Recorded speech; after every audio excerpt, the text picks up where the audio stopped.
You ask Tiger to solve. This deals with linear equations with one unknown. The final result is z equals -47/11. Let's solve it step by step. Swap sides.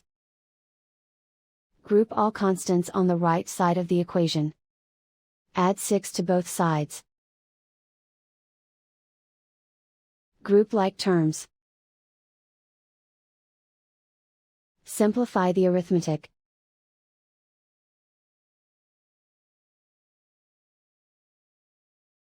Isolate the z. Divide both sides by -11. Cancel out the negatives. Simplify the fraction. Move the negative sign from the denominator to the numerator.